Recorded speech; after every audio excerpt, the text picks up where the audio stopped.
तो hello everyone, welcome back to my channel math with challenge. तो हम आपके लिए लेकर आए हैं वो महत्वपूर्ण क्वेश्चन जो आप पढ़ेंगे और आपके बोर्ड परीक्षा में जरूर पूछे जाएंगे। ये पढ़कर आपको दोबारा पढ़ने की कहीं से जरूरत नहीं है। यहाँ से पढ़कर आप अपने बोर्ड परीक्षा को और बेहतर बना सकेंगे। तो हम चलते हैं अपनी पहले सवाल की ओर। तो हमारा पहला सवाल जो है 25 और 15 का एचसीएफ 5 है, तो इनका एलसीएम क्या होगा। तो सबसे पहले हम लोग निकालेंगे एलसीएम। पहला क्वेश्चन हमारा जो है वो पहला क्वेश्चन है कि 25 और 15, तो हम इसको डिवाइड करेंगे सबसे पहले 5 से। तो 5 5 25 और 5 तियां 15, और हमारे पास इधर आएगा 5 एकम 5 और 3 तो हमारा कटेगा नहीं, तो हम 3 को एज इट इज राइट कर लेंगे। तो 3 एकम 3 और 3 एकम 3, तो यहाँ पर हमारा जो इसका एलसीएम होगा, LCM is equal to 5 into 5 into 5, यानी कि 5 गुणे 5 गुणे 3। तो यहाँ पर बचम 25 और 25 तियां 75, तो हमारा इसका आंसर होगा 75। तो हमारे पहले क्वेश्चन का एलसीएम निकल के आया 75। आई होप कि आपको समझ में आया होगा। तो इसी तरह हम अपने दूसरे क्वेश्चन को स्टार्ट करेंगे जो कि समांतर श्रेणी से है। हमसे पूछा गया है कि एपी का मतलब होता है अर्थमेटिक प्रोग्रेशन, यानी कि समांतर श्रेणी 3, 1, -1, -3 के सार्व अंतर क्या होंगे। तो सबसे पहले हम सार्वंतर निकालने के लिए जो सेकंड क्वेश्चन में फॉर्मूला यूज करते हैं, सार्व अंतर इज इक्वल टू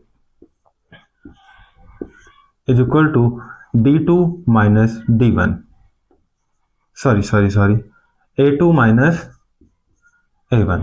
सार्वंतर को हम लोग कहते हैं D, तो D is equal to A2 minus A1।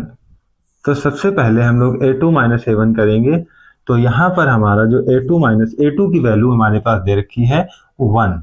A2 की वैल्यू कितनी है, तो A2 इज इक्वल टू 1 और माइनस का A1 इज इक्वल टू 3। तो 1 से 3 जाएगा, 1 से 3 घटाएंगे तो माइनस का 2 बचेगा, जो कि हमारा D यानी कि सार्वंतर निकल के आ जाएगा। यहाँ पर ये A की वैल्यू होती है और ये A1 है, ये A2 है और ये आपका A3 है।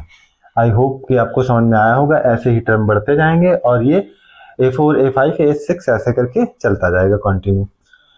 तो हम चलते हैं अपने तीसरे क्वेश्चन की ओर। हमारा तीसरा क्वेश्चन जो कि दिखाई दे रहा है यहाँ पर, cos theta is equal to √3/2, यानी कि √3/2 है। तो sin 2 थीटा का मान ज्ञात कीजिए। तो सबसे पहले हमको इसमें पता होना चाहिए कि थीटा क्या है। तो थीटा के लिए हम लोग करेंगे एक काम, क्वेश्चन नंबर 3 हमारा आने वाला है, तो हम 3 क्वेश्चन को लिखेंगे।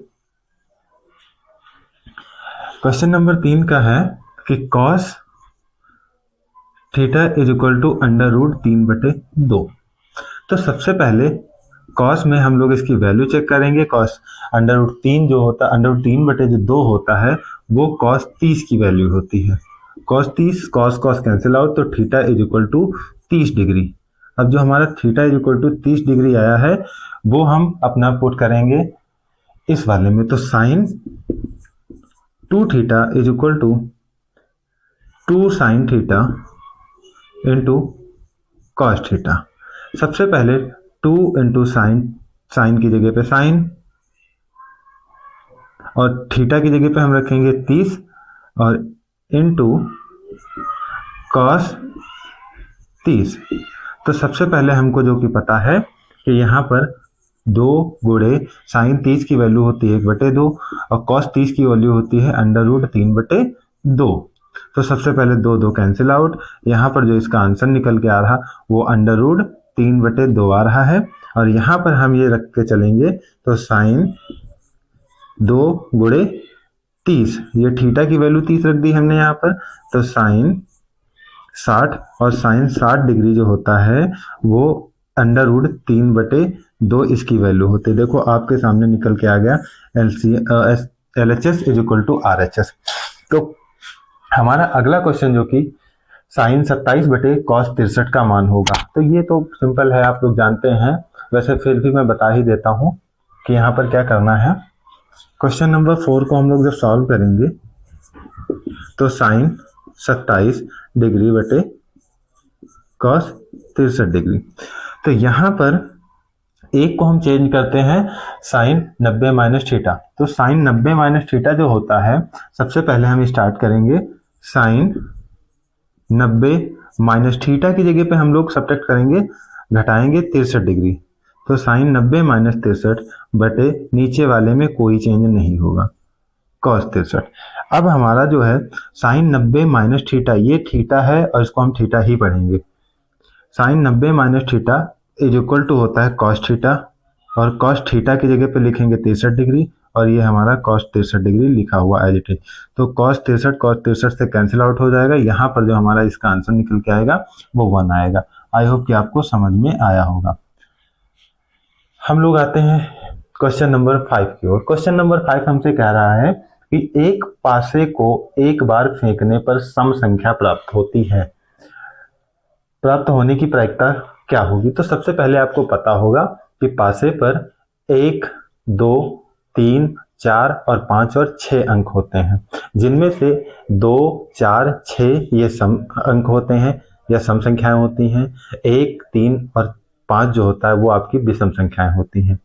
तो हम आपको सबसे पहले जो हमारा क्वेश्चन कह रहा है कि पासे पर सम अंक प्राप्त होने की प्रायिकता, तो पासे पर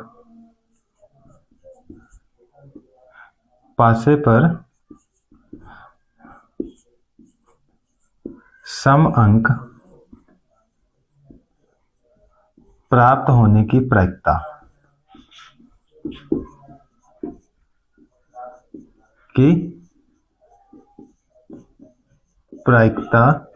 बराबर 2, 4 और 6। तो हमारे पास टोटल जो इसके इवेंट होंगे वो होंगे 6। तो जो हमारी प्रायिकता होगी,